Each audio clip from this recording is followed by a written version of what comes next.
a very different tale of two presidents. So, Kellyanne Conway, if this president had placed his fading hours in your capable hands, is this how you would have advised him to speak to the press in his waning days? No, I would let Joe Biden just go gently into that night. He's going to be known as a guy who vacationed too much in Delaware, not a president who crossed the Delaware like George Washington. And we will know him forevermore as a guy, along with Kamala Harris, his vice president, who made everyday life unaffordable, who made our border less secure, who got us entangled in new wars, who made our communities less safe. He'll be known as that guy who chaotically pulled us out of Afghanistan, I think the real inflection point in the very first year of his presidency, Kennedy. But I want Joe Biden to keep talking. I want Kamala Harris to keep talking. I want her wayward advisors who just blew $2 billion to expose her as knowing nothing and doing nothing, to keep talking.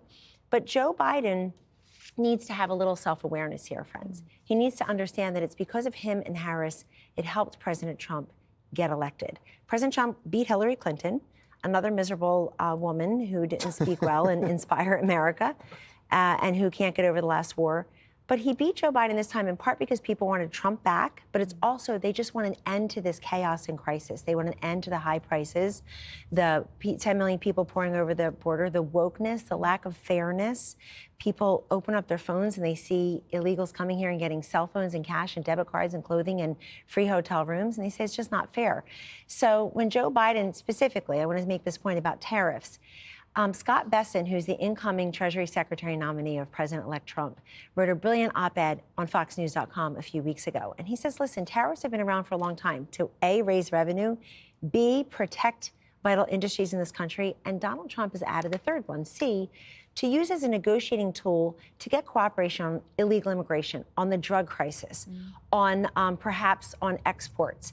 And this is smart because he's basically saying to Mexico and Canada, but particularly Mexico, crime and drugs, get it under control, or I'm going to slap a tariff on you. This is easy. Donald Trump looks at tariffs as your choice.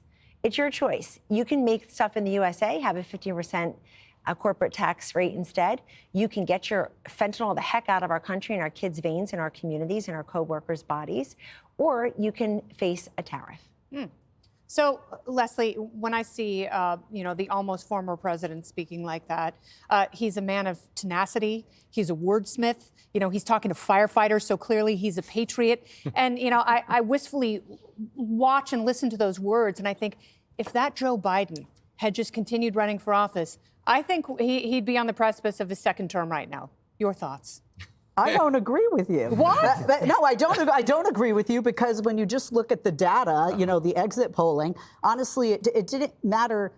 It sounds terrible to say who my party put forth, but the message that my party put forth, and I think we're going to talk about that later. How much time do I have to respond to my friend Kelly? Oh, you mean when she said President Trump is good at beating women? Go ahead. Okay.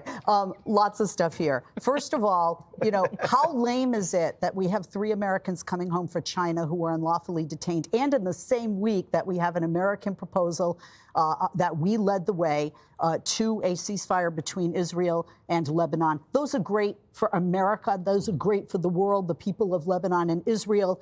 It doesn't matter if it's a Democrat or Republican at the helm. So I don't consider that too lame. With regard to the economy, inflation is at pre-pandemic levels. The border crossings continue to drop. But the voters did obviously blame, President Biden and this administration and doing things too late. His executive order, I had said that should have come earlier. I think you guys may all remember that. I said that should have come earlier. With regard to tariffs, if he's using it truly as a negotiating tool, the problem is that the Mexican president herself said in the conversation, although it was kind, they didn't discuss tariffs at all. And I do believe her.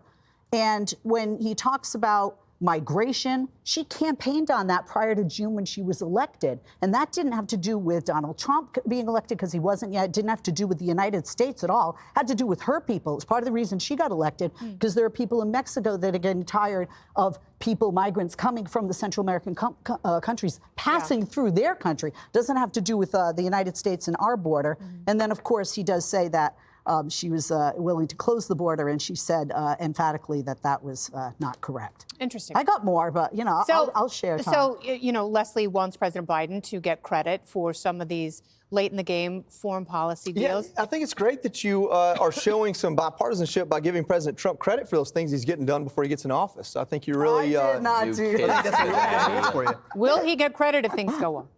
Will he get, if things go well between? For President Trump? Will Joe Biden get? No, will President Trump get credit? No, not from the media. But they're losing their opportunities to claim the moral high ground just about in every direction you can turn.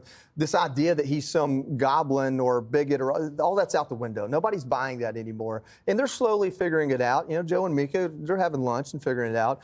But with these tariffs, because it is such a big deal, I guess now, all of a sudden, even though he's campaigned on them for the entire campaign, here's the deal. We've lived under a regime that told us we can pay $5 a gallon for gas because it's the right thing to do. We can pay for all this, we can pay for so much more for fuel that affects our groceries and everything we buy and everything we do because, it's our responsibility to save the planet and we need to stick it to big oil. So we can eat that, but now they're worried about the cost of tariffs. If I'm going to pick one or the other, I'm going to go with the one that maybe we pay more tariffs, but we get a closed border. We don't lose Lake and Riley anymore. We don't lose tens of thousands of people to fentanyl. I'm going to go with that extra tax or extra fee. And so maybe it's time for us to claim the moral high ground, and it's certainly not what we've been under for 4 years. Did you think you were going to be served a delicious portion of lame duck the day after Thanksgiving? Well, let's talk about this because there's two different prisms you see Biden's media appearances through. Okay, ours is we're reacting to his analysis of the economy. But theirs is they are so thrilled he didn't wish those firefighters a Merry Christmas yesterday in front of tens of millions of people. Maybe even something about, I can't believe they cooked the Easter Bunny. What's this on the platter? He's a mess, okay? When it comes to the economy, every time I see him speaking about the economy, I feel like Twitter needs a button called Who Asked You?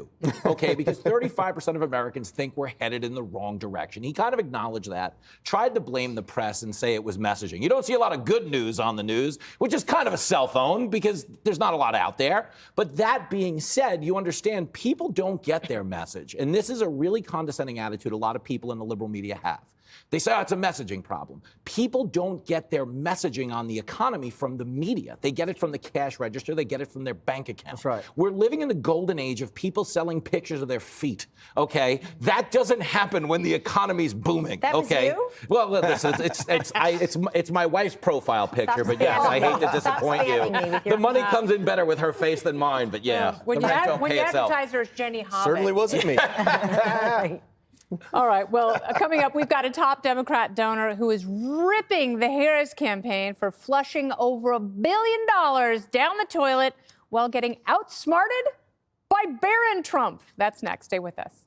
Click here to subscribe to the Fox News YouTube page to catch our hottest interviews and most compelling analysis. You won't get it anywhere else.